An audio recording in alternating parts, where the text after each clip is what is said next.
E aí, pessoal, hoje a gente vai falar sobre um tema muito importante na história da Argentina, o peronismo. Esse movimento mudou completamente a política e a sociedade do país e até hoje influencia os governos. A gente vai falar sobre tudo, vamos contar tudo, quem foi Perón, o que ele fez, o papel de Evita e por que o peronismo ainda é tão falado. Vamos lá. Para a gente conseguir entender melhor o peronismo, a gente precisa voltar para os anos 40, no qual era uma época que a Argentina estava crescendo em grande escala, as indústrias estavam bombando e as cidades também começavam a encher de gente e os trabalhadores eles ganhavam mais força, estavam ganhando mais força que outras classes sociais. Só que aí os trabalhadores mesmo tendo mais força, eles não tinham ainda uma carteira de trabalho, direitos trabalhistas, né? Como que aqui tem no Brasil. Tem os direitos trabalhistas, tem a CLT, e naquela época não tinha. Então eles eram praticamente explorados pelo governo e pelos seus patrões, pelos donos de empresa, no caso. Uh, Aí, nessa época, quando os trabalhadores estavam meio irritados com isso, meio não, né? Eles estavam bem irritados, começou a aparecer um militar na época, o Juan Domingo Perón. Do Juan Domingo Perón. Ele era ele era um militar que ele se destacava por defender os direitos trabalhistas, né? Porque ele chamava mais a atenção dos trabalhadores porque ele queria ele queria defender e criar um direito, tipo uma lei assim de direitos trabalhistas, que nem a Constituição Federal, só que dos trabalhos. Valeu aí, Gustavo. O Perón era um cara carismático e bem político. Ele começou no governo como secretário do Trabalho e ali passou a criar leis que melhoravam a vida dos operários. Aumento de salário, férias e diversos outros benefícios. A popularidade dele cresceu tanto que em 1946 ele foi eleito presidente da Argentina. A ideia dele era unir o povo e fortalecer o país sem depender tanto de potências estrangeiras.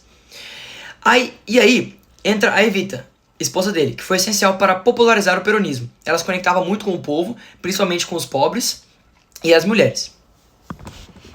Bom, é isso aí, né, Arthur Miguel?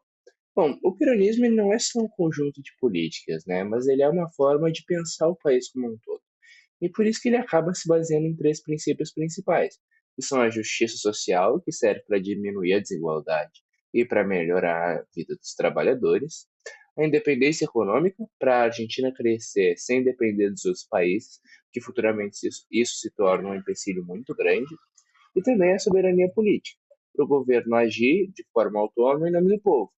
E também isso vai servir para controlar mais o país.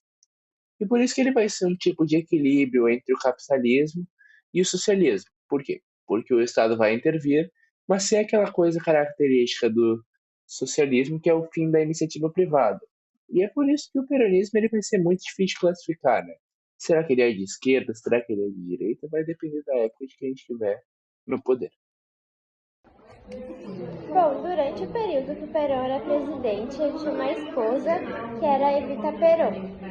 A Evita ela foi um fenômeno à parte, ela vinha de origem humilde e usou isso para se aproximar do povo.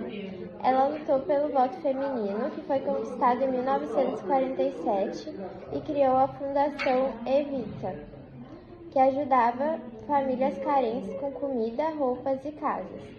As pessoas amavam ela e quando a Evita morreu, com só 33 anos, milhares de pessoas foram às ruas. Até hoje ela é lembrada como símbolo de empatia e força feminina e até inspirou filmes e músicas. O peronismo teve altos e baixos. Durante o primeiro governo do Perón, o país cresceu muito, mas também começou a enfrentar críticas, especialmente das elites e da igreja, que viam ele como autoritário. Em 1955, ele foi derrubado por um golpe militar e teve que sair do país. Mesmo exilado, o peronismo continuou forte, porque o povo não esqueceu o que ele e a Evita fizeram. Anos depois, ele voltou ao poder, em 1973, mas morreu logo em seguida, em 1974. Mesmo assim, o movimento continuou vivo e se adaptou a cada governo, às vezes mais voltado para a esquerda, outras vezes mais para o centro. É por isso que o peronismo é tão duradouro. Ele muda, mas nunca desaparece. O peronismo trouxe diversas coisas boas, como direitos trabalhistas, aumento da participação popular e mais voz para o povo. Só que também tem algumas polêmicas. Alguns historiadores dizem que Perón concentrava demais o poder e manipulava a mídia. Isso gerou crises e autoritarismo. Mesmo assim, o legado social que ele deixou ainda é inegável e até hoje partidos e líderes argentinos se classificam como peronistas, como os de Kirchner, por exemplo. Tem diversas curiosidades sobre o peronismo, como a imagem do Juan Perón e da Evita, que a Evita é sua esposa, né? Tipo, as imagens deles ainda são protegidas até hoje, com estátuas e murais, tipo, uns desenhos no muro deles. O movimento deles que eles fizeram nos anos 40 até 80, 70, ficaram lembrados até hoje.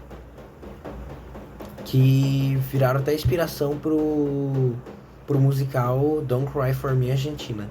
E depois de 80 anos do peronismo, ainda tem gente que acredita que é peronista de coração e que é fanático pelo peronismo e acha que o peronismo é tipo é a melhor coisa do mundo e é isso. Eles são os melhores e vai mudar o mundo ser peronista. É isso. É isso aí. Então, resumindo, o peronismo ele começou como um movimento social e político que servia para dar voz ao povo e tornar a Argentina mais independente. Só que, ao longo dos anos, ele passou por várias crises, golpes e mudanças, mas ele continua vivo até os dias de hoje, principalmente nos corações das pessoas. E também ele é um dos fenômenos políticos mais duradouros da América Latina, né? E goste ou não, ele ajudou muito a moldar o que a Argentina é hoje, tanto nas coisas boas quanto nas coisas ruins. Por isso que vale muito a pena entender o peronismo para entender o povo argentino.